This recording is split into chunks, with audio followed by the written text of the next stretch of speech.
Hello again, and welcome back to the Hurricane Utah Adult Religion class, sponsored by the Hurricane Utah North Stake of the Church of Jesus Christ of Latter-day Saints. My name is Mike Parker, and I'm the instructor for the class. The Hurricane Utah Adult Religion class meets on Thursday evenings between September and May to discuss the scriptures of the Restored Church of Jesus Christ. If you live in or are visiting the Hurricane St. George area, I'd love to have you join us. More information about the class location and meeting time is available on the class website. Links to this website are available in the show notes for this video. On the website, you can download my notes, which includes footnotes documenting my sources, this PowerPoint slide presentation, and handouts that I distribute in class. Please note that this YouTube channel and the class website are not official sites of the Church of Jesus Christ of Latter-day Saints, the Hurricane Utah North Stake, or any other church unit or department. I alone am responsible for these sites and the materials on them. If you enjoy this lesson, please click the like button and share it with a friend. And subscribe if you want to be notified when new content is posted to this channel. In this lesson, we're going to review the so-called war chapters of the Book of Mormon, Alma 43 through 63. There are 20 named individuals in the history recorded in these chapters. Rather than review them all here, I'll introduce them as we go. There's an appendix at the end of my notes for this lesson that briefly describes each of them. The events recorded in this lesson include 3 separate wars, punctuated by periods of peace or preparation for war. The longest of the 3 was the Great Lamanite War, which was fought on 2 fronts and lasted for 7 years. The events in this lesson took place throughout the land of Zarahemla, with much of the action involving a major war between the Nephites and Lamanites that was fought on 2 fronts, one in the east and the other in the west. This lesson begins the commencement of the 18th year of the reign of the Judges, circa 77 BC, and concludes at the end of the 39th year of the reign of the Judges, circa 56 BC, a span of 22 years. In these slides, I'll abbreviate the chronological term Reign of the Judges as ROTJ.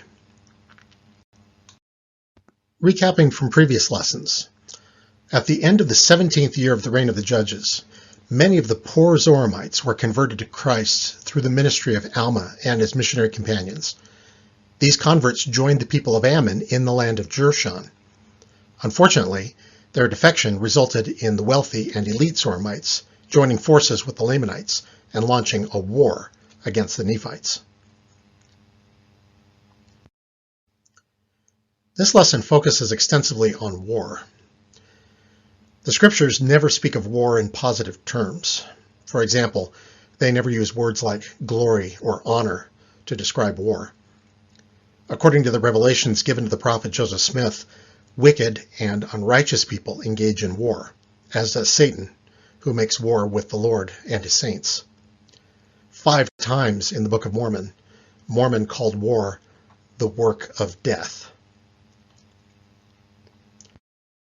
Elder Bruce R. McConkie described war as, quote, probably the most satanic and evil state of affairs that can or does exist on earth. It is organized and systematic murder with rapine, or violent seizure of property, robbery, sex immorality, and every other evil as a natural attendant. War is of the devil. It is born of lust. If all men were righteous, there would be no war, and there will be none during the millennium and in the eternal kingdom of God. Unquote.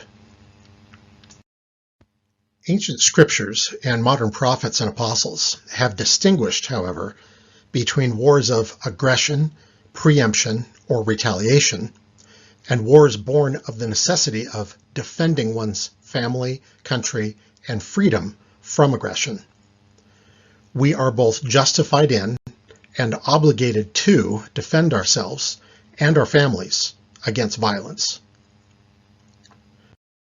The prophet Mormon wrote that the Lord had told the Nephites, quote, inasmuch as ye are not guilty of the first offense, neither the second, ye shall not suffer yourselves to be slain by the hands of your enemies. And again the Lord has said, ye shall defend your families, even unto bloodshed." Unquote. Joseph Smith repeatedly spoke and wrote about the divine obligation of self-defense. For example, he publicly stated in January 1843, quote, "While we, the Latter-day Saints, will be the last to oppress, we will be the last to be driven from our post. Peace, be still. Bury the hatchet and the sword. The sound of war is dreadful in my ear. But any man who will not fight for his wife and children is a coward and a bastard." Unquote. Righteous Nephite leaders never rejoiced in war or in taking life. They engaged in war only reluctantly, with extreme sorrow for having to take the lives of their enemies, whom they viewed as their brethren who were unprepared to meet God. Alma chapters 43 and 44 describe the events of the Zoramite War. Following the conversion and migration of many of the poor Zoramites, the remaining elite and wealthy Zoramites agitated for war. Thousands of Lamanites and Amalekites joined their cause and gathered to the land of Antionum, while the Nephite defenders gathered to Jershon. The Zoramites allied themselves with and became Lamanites. The combined Zoramite-Lamanite forces were led by a Lamanite named Zerahemnah. Mormon contrasted the wicked designs of Zerahemnah with the righteous motivations of the Nephites. Alma 43, verses 8 through 12, quote, "For behold, Zerahemnah's designs were to stir up the Lamanites to anger against the Nephites. This he did that he might usurp great power over them, and also that he might gain power over the Nephites by bringing them into bondage. And now the design of the Nephites was to support their lands and their houses and their wives and their children, that they might preserve them from the hands of their enemies, and also that they might preserve their rights and their privileges, yea, and also their liberty, that they might worship God according to their desires. For they knew that if they should fall into the hands of the Lamanites, that whosoever should worship God in spirit and in truth, the true and living God, the Lamanites would destroy. Yea, and they also knew the extreme hatred of the Lamanites towards their brethren, who were of the people of anti-Nephi Lehi, who were called the people of Ammon. And they would not take up arms, yea, they had entered into a covenant, and they would not break it. Therefore, if they should fall into the hands of the Lamanites, they would be destroyed, and the Nephites would not suffer that they should be destroyed. Therefore, they gave them lands for their inheritance." Unquote. The people of Ammon gave the Nephites a large portion of their substance to support their armies. They would eventually give them something even more dear and precious. Moroni was the 25-year-old commander of all the Nephite armies. His forces were well armed, and they wore breastplates and arm shields, yea, and also shields to defend their heads, and also they were dressed with thick clothing. Protective armor was a new technology introduced to the Nephites by Moroni. The Lamanites, although they were well armed and superior in numbers, wore only loincloths. Upon seeing the Nephites' armor, the Zoramite-Lamanite forces changed their plans and headed west through the narrow strip of wilderness that separated Nephite and Lamanite lands. They made for the head of the river Sidon with the intention of going down into the land of Manti and taking possession of it by force. With the help of spies and prophetic guidance from Alma, Moroni learned of the Lamanites' plans. He left part of his army in the land of Jershon to defend it from a surprise attack, and took the remainder with him to defend Manti. Moroni marshaled the people in Manti to defend their lands and their country, their rights and their liberties. Moroni's Nephite army lay in wait for the Lamanites in a valley to the west of the river Sidon. Moroni's spies informed him of the course of the Lamanite armies. He divided his army and concealed half of them south of the hill Riplah, east of the river Sidon. This second division was under the command of Lehi. The Lamanite army, on its way to take the land of Manti, passed on the north side of the hill Riplah and began to cross the river Sidon. Lehi's army swept out from the south side of the hill and attacked the Lamanites on their rear. The Lamanites turned to engage them, and the work of death commenced on both sides. The Lamanites took heavy casualties because of their lack of protective armor. The Lamanites retreated west across the Sidon.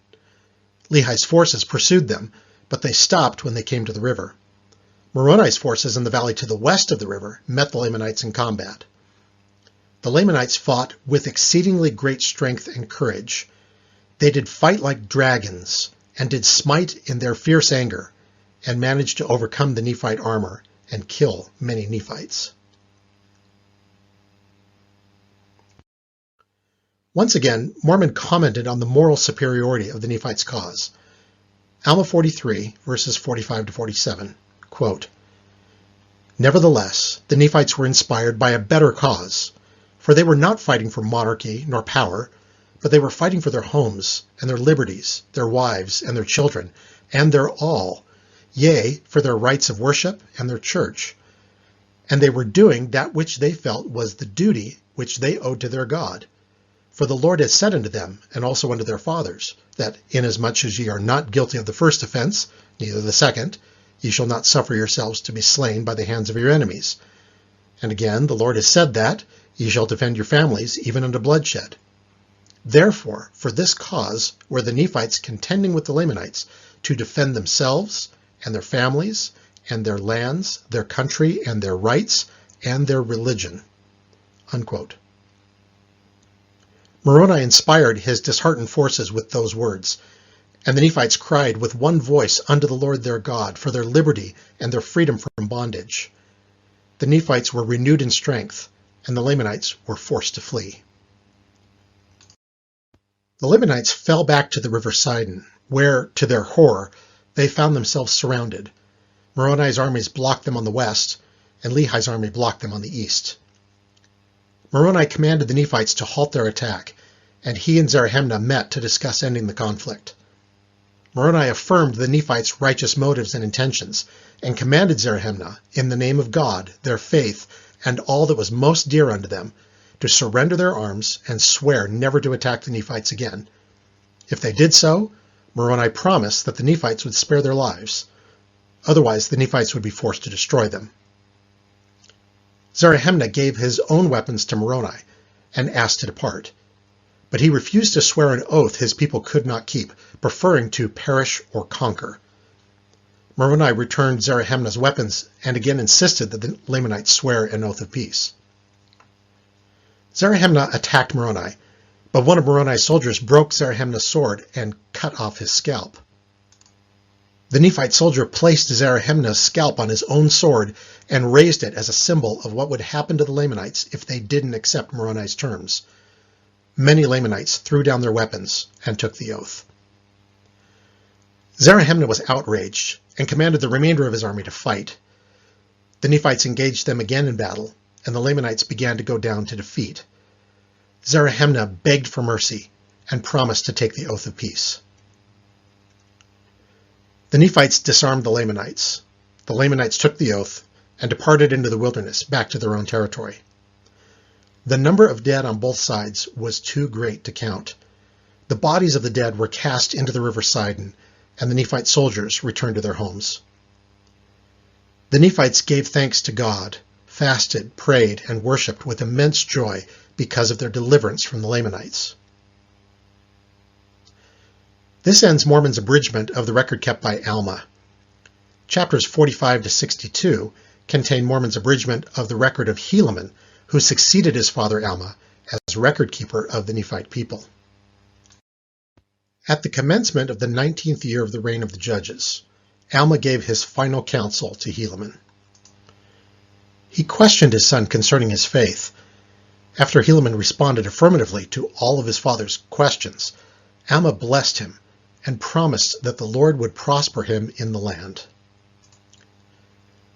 Alma shared a prophecy with Helaman and commanded his son to write it down, but not to make it known to the people. 400 years after Christ would come among the Nephites, the people would dwindle in unbelief, fall into the works of darkness and lasciviousness and all manner of iniquities, and be destroyed by wars and pestilences. Only the Lamanites and those who allied with them would remain, and they would kill the few remaining disciples of the Lord. Alma then gave a final blessing upon the land for the righteous' sake, and a cursing upon the land to those which do wickedly. This is the cursing and the blessing of God upon the land, he said, for the Lord cannot look upon sin with the least degree of allowance.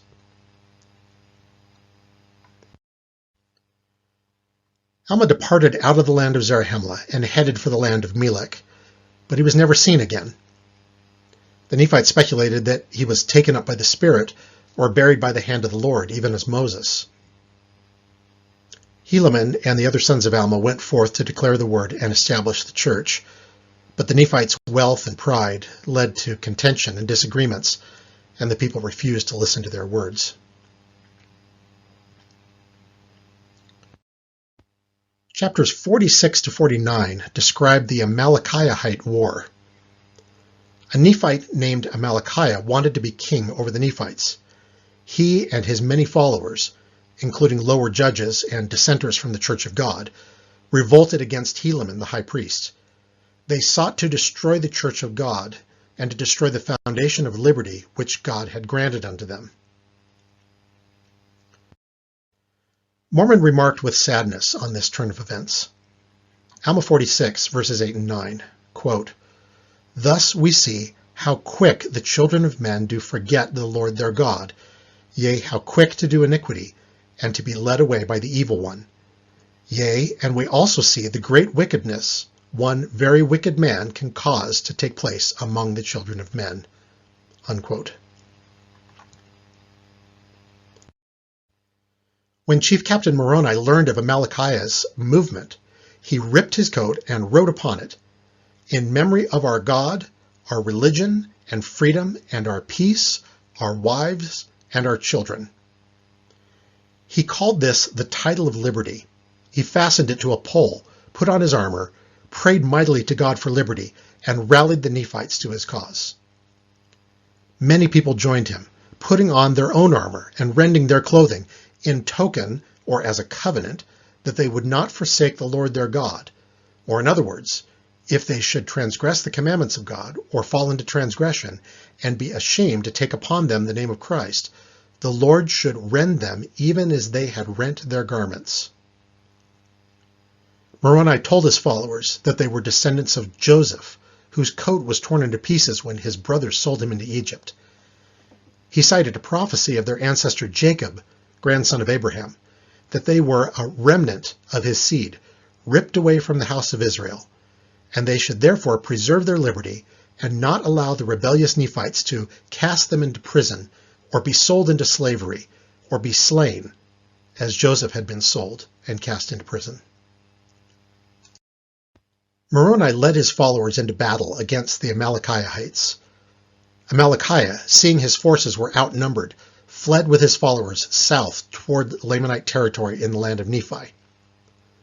Fearing that Amalickiah would stir the Lamanites to war again, Moroni marched with his army into the wilderness, where he captured most of Amalickiah's followers and brought them back to Zarahemla. Amalickiah and a small number of his men eluded capture, however, and escaped to the land of Nephi. Moroni gave the captured Amalickiahites an ultimatum: covenant to support the cause of freedom, or be put to death. There were but few who denied the covenant of freedom. The title of liberty was raised in every Nephite city, and it became their standard, or flag, ensign.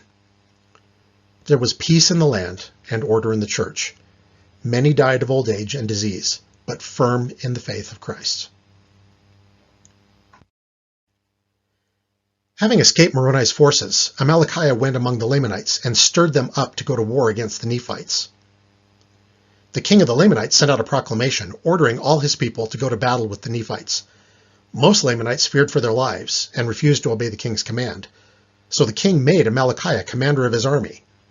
This is what Amalickiah had plotted to happen. Amalickiah led the king's army to confront the Lamanite resistors.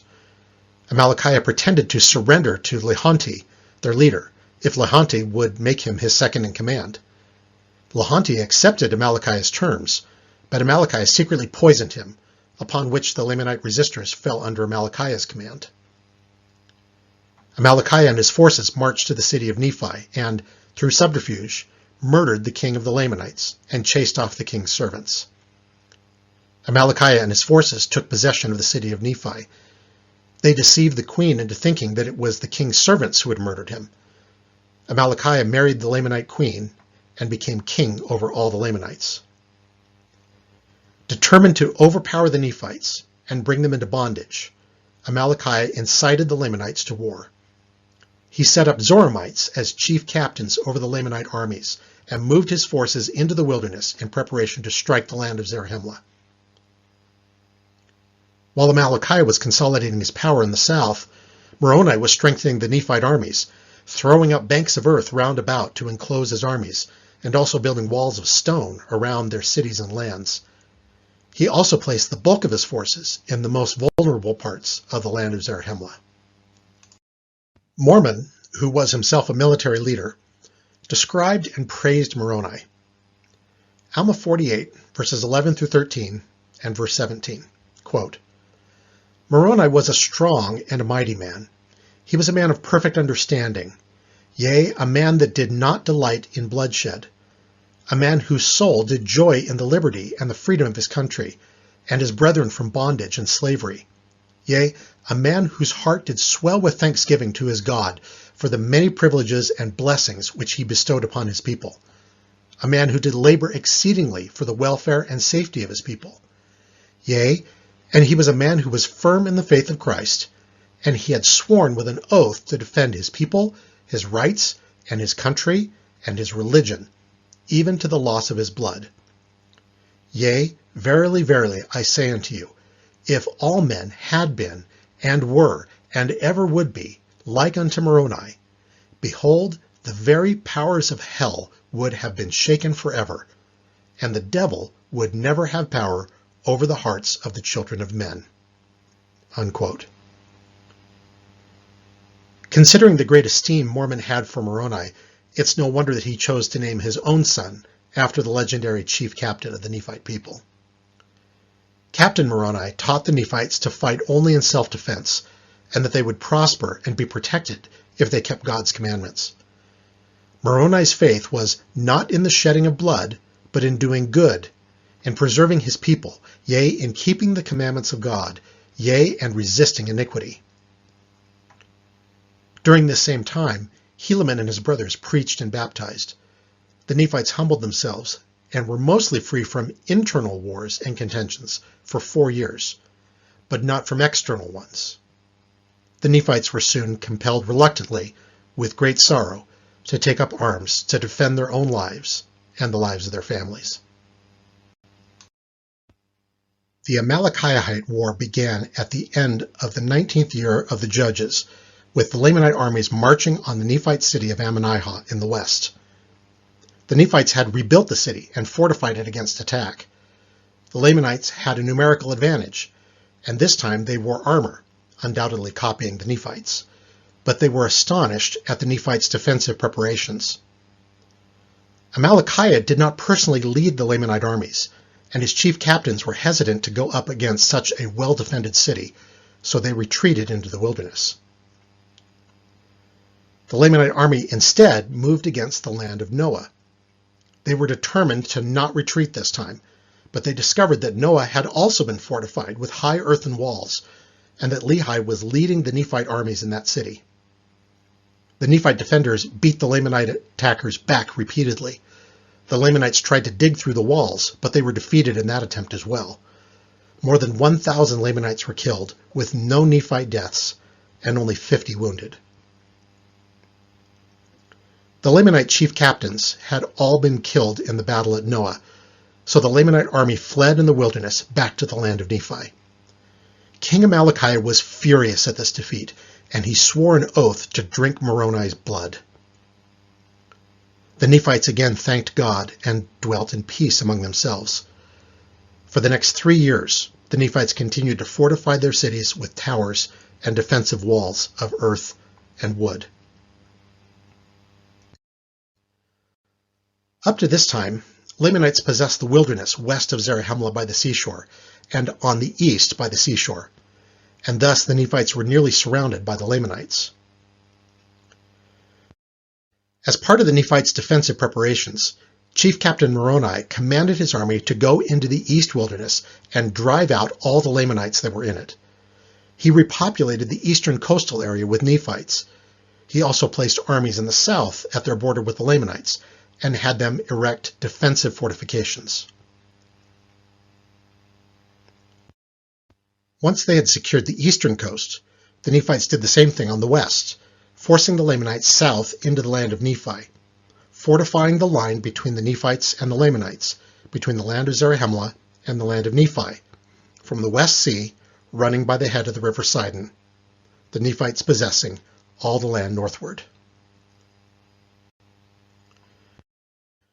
With the northern lowlands secured, the Nephites built many new cities, including several that were along the eastern shore that they named Moroni, Aaron, Nephihah, and Lehi. The Nephites prospered and lived the covenant God made with their ancestor Lehi. There never was a happier time among the people of Nephi since the days of Nephi than in the days of Moroni. 3 years passed away in peace. Those 3 years of peace came to an end due to an internal conflict. The Nephites who lived in the land of Morianton claimed part of the Nephite land of Lehi. The people of Lehi appealed to Chief Captain Moroni to resolve the problem. Morianton, the leader of the city that bore his name, feared that the Nephite armies would be marshaled against him, so he made plans to flee north through the narrow neck to the land of desolation. One of Morianton's female servants, whom he had badly abused, escaped and informed Moroni of Morianton's plans. Moroni, fearing that the people of Bountiful would join Morianton's group, sent an army led by Teancum to intercept Morianton. Teancum met them at the narrow pass, killed Morianton and some of his followers, and took the remainder as prisoners. The survivors of Morianton's group returned to their land and made peace with the people of Lehi. That same year, Nephihah, the chief judge of the Nephites, died. His son Pahoran became the new chief judge and governor over the Nephites. The Great Lamanite War is described in Alma chapters 51 to 62. It was preceded by the rise of the kingmen. The year after Morianton's revolt, some of the upper-class elite Nephites in Zarahemla demanded that Chief Judge Pahoran amend the law to make it easier to overthrow the free government and to establish a king over the land. When Pahoran refused, these people, who were called kingmen, revolted against him and tried to replace him with a king. Those who supported Pahoran called themselves freemen. This matter of their contention was settled by the voice of the people, and the freemen prevailed.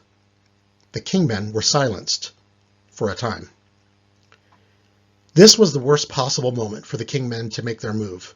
Amalickiah was arming and massing his Lamanite forces for a second invasion, and this time he intended to lead them himself. When the kingmen learned of the advancing Lamanite armies, they decided to sit this one out, just to spite their opponents, who had supported liberty. Moroni was exceedingly wroth, and he asked Pahoran for emergency authority to compel the kingmen to fight. Moroni and his forces took up arms against the kingmen.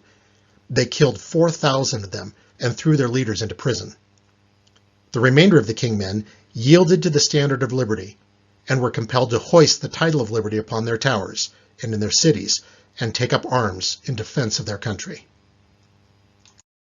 Amalickiah and his forces attacked in the east and, in a lightning offensive, took possession of the land of Moroni and the cities of Lehi, Morianton, Omner, Gid, and Mulek, all of which were along the seashore. The Lamanites then marched on the city of Bountiful, a strategic location that was the last line of defense, preventing the Lamanites from getting through the narrow neck and into the land north and completely surrounding the Nephites. Amalickiah's forces were met at Bountiful by Teancum's army, who outmatched the Lamanite army in their strength and in their skill of war.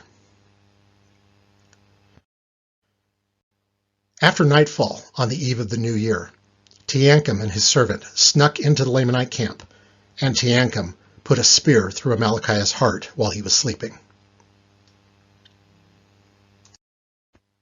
Mormon divided his narrative of the Great Lamanite War into the events on the Eastern Front, described in Alma chapters 51 to 55 and 59 to 62, and events on the Western Front, as recounted in an epistle Helaman sent to Moroni, found in Alma chapters 56 to 58. The conflicts in these two areas took place simultaneously, so these two sections overlap each other chronologically. We'll review them in the order they're described in the book of Alma, starting with the Eastern Front. With King Amalickiah dead and Teancum's army ready to give battle again, the Lamanite forces retreated to the city of Mulek. Amalickiah's brother, Amaron, became king of the Lamanites and commander of their armies, and he continued to prosecute the war his brother had started. He ordered the Lamanite armies to continue to hold all Nephite territories that they had taken. Teancum chose not to try to retake the captured lands, but rather to wait for reinforcements from Moroni. Moroni sent him a large number of men, along with orders that all prisoners of war should be retained in hopes of a prisoner exchange, that the land of Bountiful and the narrow pass leading to the land northward were to be fortified against Lamanite encroachment, and that Teancum should use every opportunity to regain the cities captured by the Lamanites. Amaron himself returned to the land of Nephi and assembled an army that would march into the western part of Nephite lands in an attempt to draw some of the Nephite forces there and relieve the pressure on Lamanite armies in the east. Moroni was unable to come to Teancum's aid, as he was leading the Nephite forces against the Lamanites in the south by the West Sea. Mormon called these developments dangerous circumstances for the Nephites. Moroni made preparations to leave adequate Nephite forces at the south and west borders and come to Teancum's aid. In the meantime, he sent orders to Teancum to make an attack upon the city of Mulek and retake it if it were possible. Teancum prepared for the attack, but he determined that it was impossible to win such a battle against a fortified city, so he continued to wait for Moroni. After nearly a full year, with both sides locked in a stalemate, Moroni arrived at Bountiful with more reinforcements. Moroni and Teancum conferred with their chief captains about the best way to break through and retake Mulek. First, they tried inviting Jacob, the Zoramite leader of the Lamanite force occupying Mulek, to meet them in battle in the plains between Bountiful and Mulek. Jacob refused, so Moroni and Teancum came up with a new plan. Teancum took his army and marched toward the seashore as a decoy, while Moroni and his army marched into the wilderness west of Mulek. Jacob's spies spotted Teancum's army, and the Lamanite garrison left Mulek to pursue Teancum, who retreated north to the seashore. With only a few Lamanite guards left to defend the city, Moroni's forces swept in from the wilderness and quickly retook Mulek. Pursued by the Lamanites, Teancum turned back toward Bountiful, where he and his forces met up with Lehi's small army that had been left to defend the city. Faced with a now superior force, the Lamanites quickly retreated back toward Mulek, only to discover that Moroni had already retaken the city and had come with part of his army to engage them.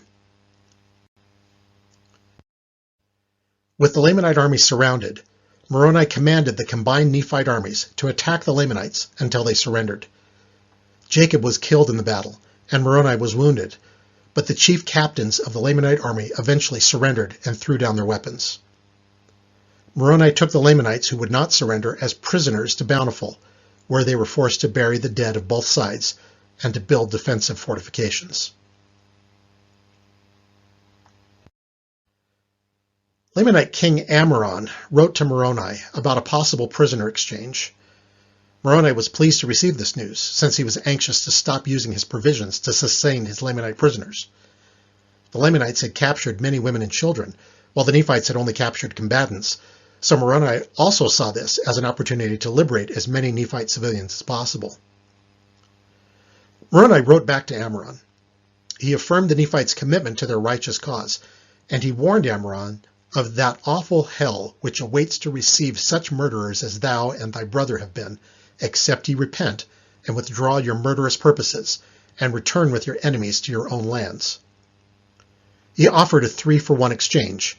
For each Nephite man, woman, and child the Lamanites released, Moroni would release 1 Lamanite soldier.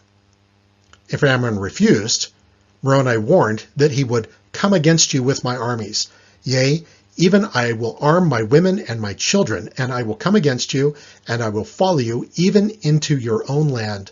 Yea, and it shall be blood for blood, yea, life for life. And I will give you battle even until you are destroyed from off the face of the earth. Amram responded angrily, accusing Moroni of murdering Amalickiah and promising to avenge his brother's blood. He asserted the Lamanites' right to rule, based on their belief that Nephi had stolen that right from his brother Laman. He agreed to Moroni's terms of exchange and closed his letter by telling Moroni, "If it so be that there is a devil and a hell, behold, will he not send you there to dwell with my brother whom ye have murdered?" Angered by Amram's response, Moroni refused to proceed with the exchange, and instead devised a plan to free the Nephite prisoners at Gid. He searched among his men for a Lamanite, and found Laman, a former guard of the Lamanite king who had been killed by Amalickiah. Laman had switched allegiances and now fought on the side of the Nephites. Moroni sent Laman to the city of Gid with a small group of Nephite soldiers. Laman told the Lamanite soldiers at Gid that he was a Lamanite prisoner who had escaped from the Nephites, and that he had brought some Nephite wine. The Lamanite guards eagerly drank a lot of the wine and passed out from intoxication. Laman and his men returned to Moroni and reported what had happened. Moroni and his men went to Gid with a large supply of weapons, which they threw into the city for the Nephite prisoners to use. In the morning, the guards awoke to find that Moroni's army had surrounded the city, and that their Nephite prisoners inside the city were armed. Moroni could have killed them all in their intoxicated state, but he did not delight in murder or bloodshed, but he delighted in the saving of his people from destruction. And for this cause he might not bring upon him injustice. He would not fall upon the Lamanites and destroy them in their drunkenness. The Lamanites surrendered Gid without a fight, and the Nephite prisoners were freed. The captive Lamanites were forced to fortify the city of Gid, after which Moroni had them taken as prisoners to Bountiful. The Lamanite armies tried to use the Nephites' own tactics upon them, including surrounding the city at night and trying to give wine to the Nephites, some of it poisoned. The Nephites were wise to the Lamanites' plans, however, and did not drink any wine given to them without having the Lamanite prisoners test it first.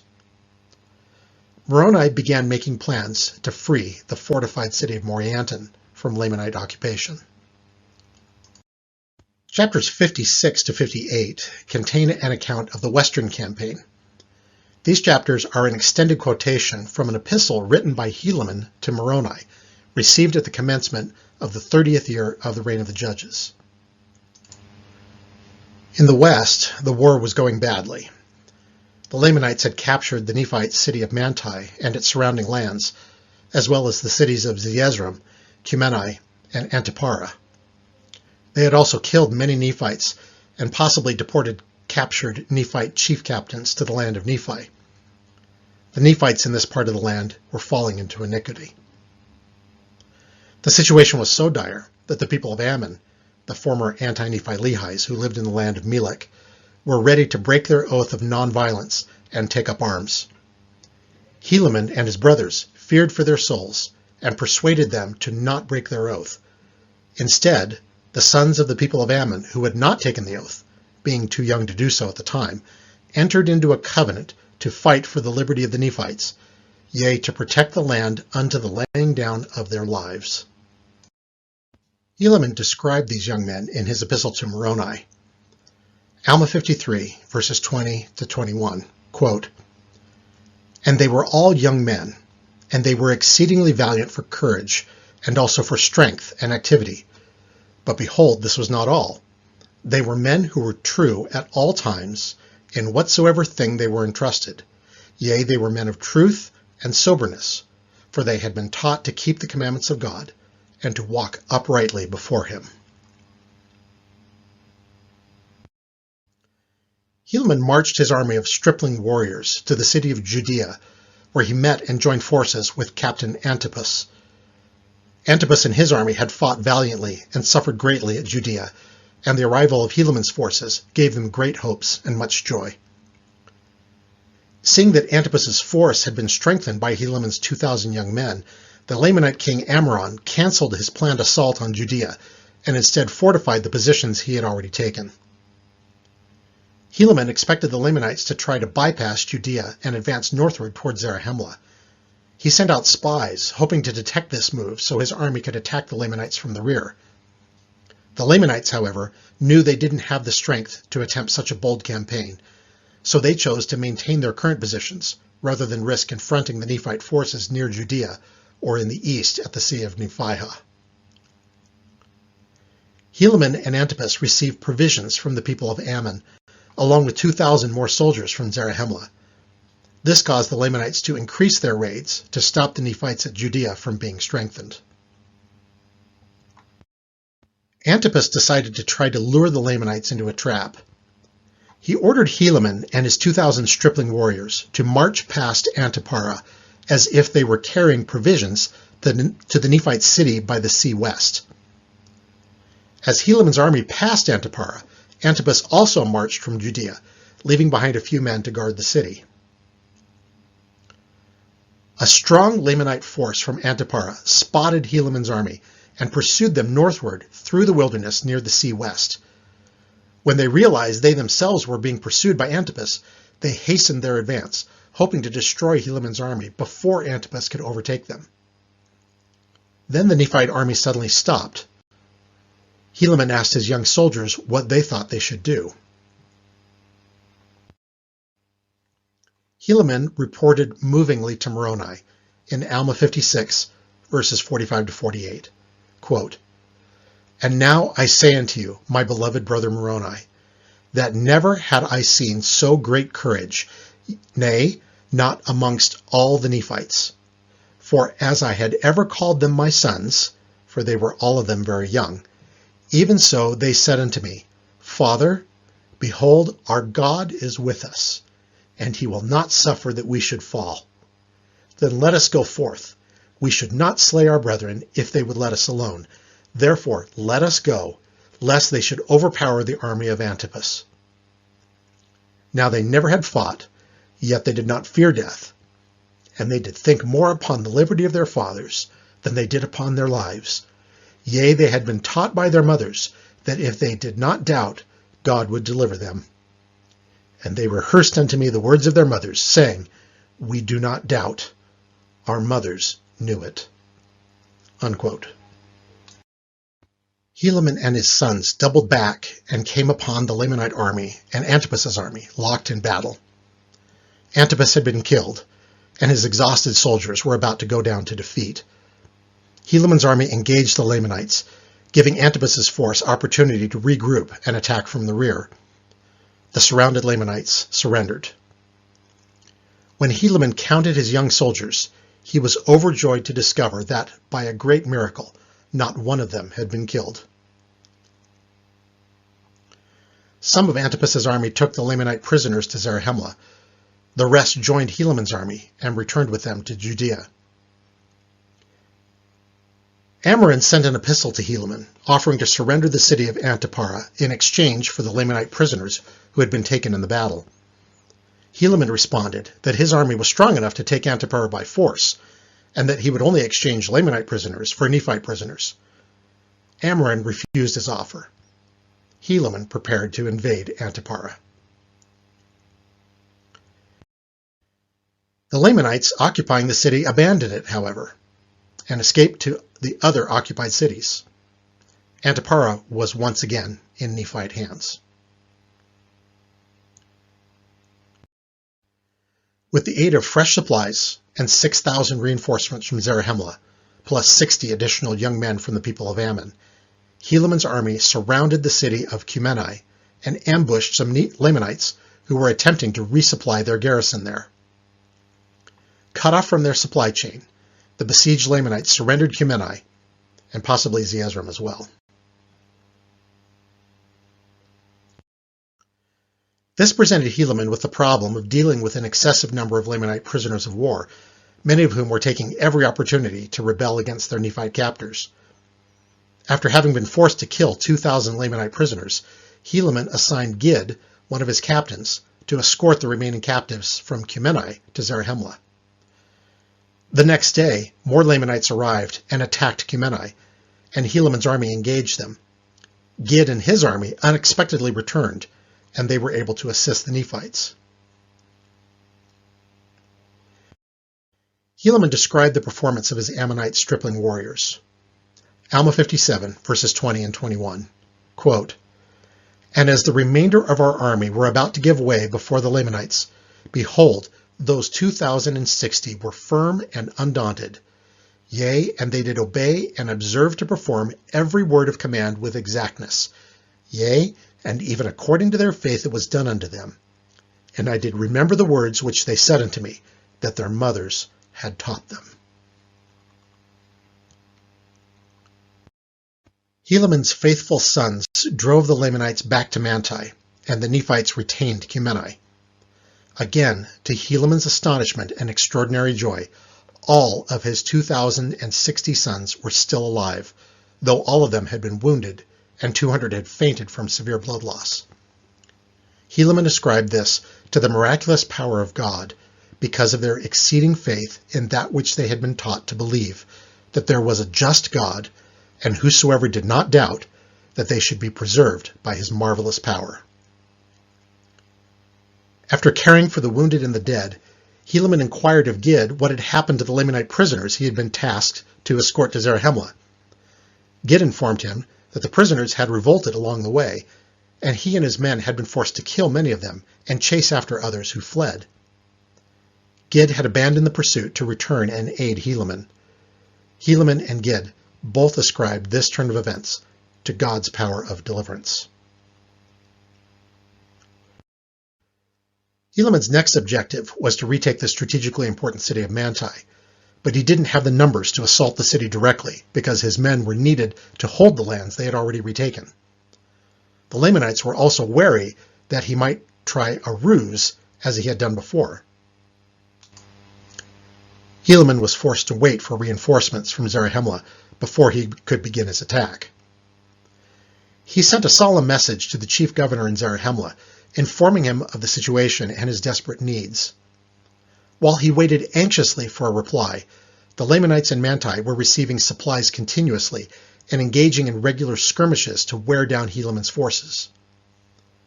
After many months, and nearing the brink of starvation, Helaman received some food and only 2,000 reinforcements. He couldn't understand why so few men had come to his aid, and he feared that the Nephites might lose the war. Helaman's army prayed for deliverance, and the Lord did speak peace to our souls, and did grant unto us great faith, and did cause us that we should hope for our deliverance in him. Helaman went forth with his small force, and camped by the wilderness south of the city of Manti. Lamanite spies learned that Helaman's army was few in number, so the Lamanite army prepared to attack the weaker Nephite force. Helaman sent Gid and Teomner, each with a small group of men, to hide in the wilderness on the left and the right of Helaman's position. The Lamanite army came out of the city of Manti and charged toward Helaman's army, while Helaman feigned a retreat into the wilderness. The Lamanites pursued Helaman, and Gid and Teomner's forces rushed in and retook Manti, defeating the handful of Lamanite soldiers who had stayed behind to guard it.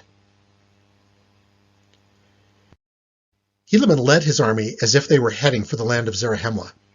Fearing a Nephite ambush, the Lamanites reversed course and returned to Manti, unaware that the city had been taken. Helaman's army also doubled back, but they took a different route and, foregoing sleep, arrived at the city before the Lamanites did. When the Lamanites came to Manti, they were astonished to find it occupied by the Nephite armies. And thus it came to pass, Helaman reported to Moroni, that by this stratagem we did take possession of the city of Manti without the shedding of blood. The Lamanites completely abandoned the western front, taking with them Nephite women and children as prisoners. Helaman concluded his letter to Moroni by describing the strategic challenges the Nephites faced. First, he didn't have enough men to hold all the cities they had retaken in the west. Second, he didn't know why the government in Zarahemla had been unresponsive to their requests for supplies and reinforcements, and he feared that a faction in the government was withholding aid from them on purpose. Third, he didn't know if the Lamanites had regrouped their forces in the east and overcome Moroni's army there. Regardless of these challenges, Helaman trusted that God would deliver them out of the hands of their enemies, and he praised his sons for their total obedience and faithfulness, and he declared that they had been preserved by the hand of the Lord. The narrative now returns to the eastern front. Moroni was overjoyed to read Helaman's epistle, and he shared the good news of Helaman's successes with everyone in the region of Bountiful.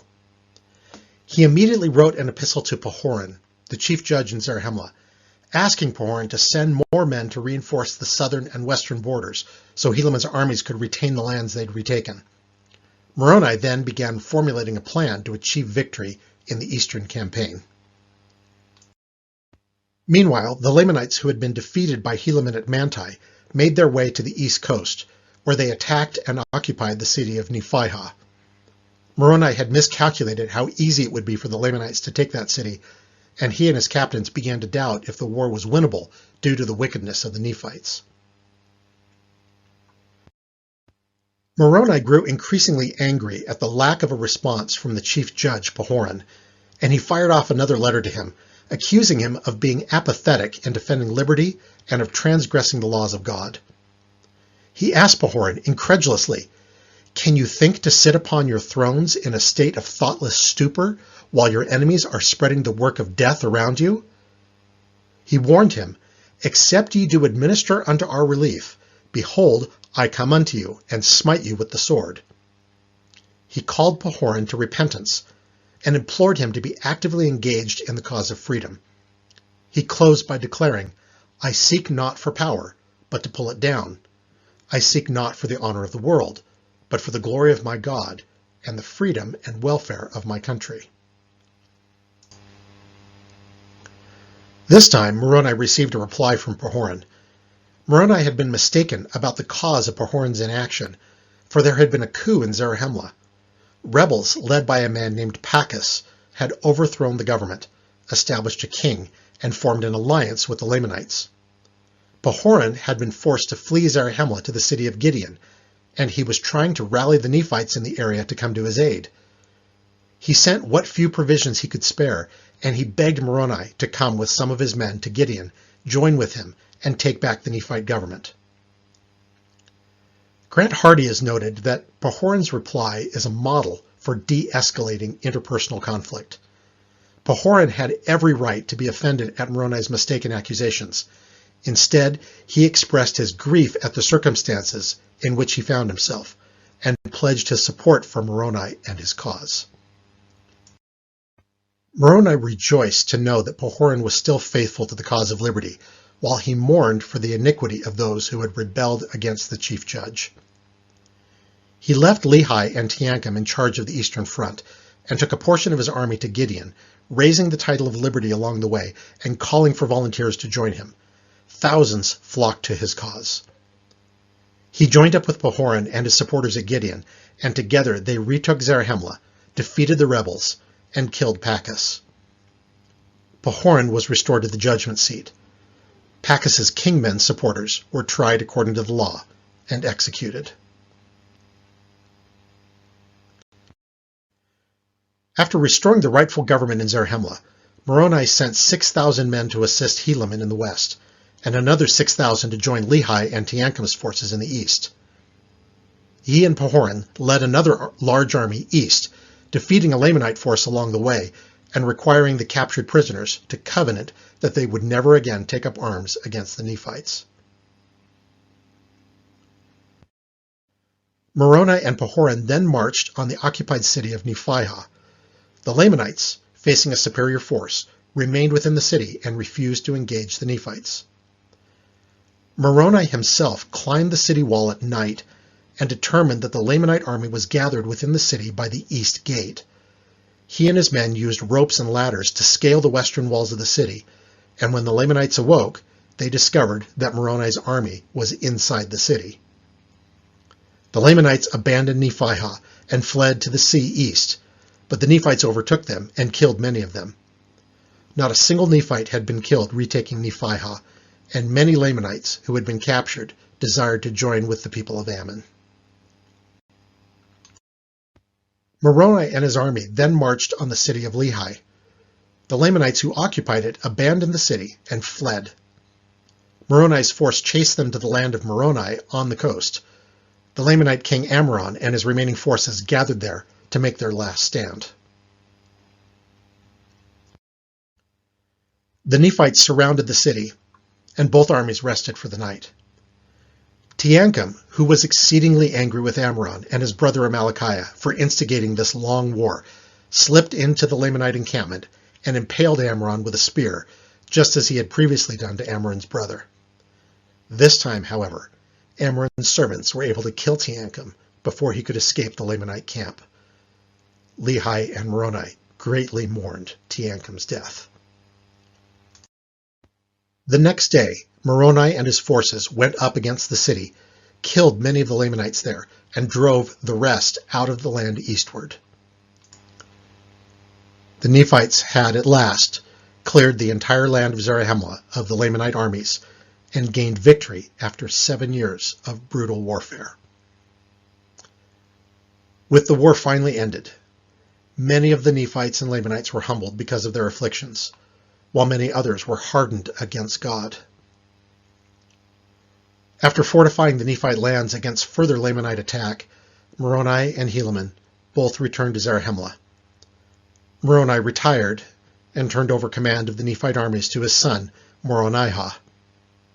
Pahoran returned to his role as chief judge. The church and government were put in order again. The Nephites prospered again and humbled themselves before God.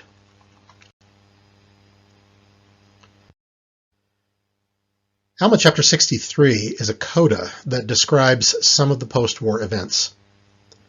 Helaman died 4 years after the war's conclusion. Helaman's younger brother, Shiblon, took possession of the sacred records and walked uprightly before God. Moroni died soon after. 6 years after the end of the Great War, 4,500 Nephites migrated north into the land of desolation. A man named Hagoth and his followers built ships near the narrow neck of land and launched into the sea west, heading north. They were never heard from again. 8 years after the war, Shiblon died. Before his death, he conferred the records on Helaman's son, Helaman III. Some Nephite dissenters stirred up the Lamanites to attack the Nephites again, but Moronihah and his army defeated them. That concludes our lesson and our study of the book of Alma. In the next lesson, we'll begin our study of the book of Helaman by reading about Helaman III's administration as chief judge and the ministries of the brothers Nephi II and Lehi IV. The reading for next week is Helaman chapters 1 through 12. See you then.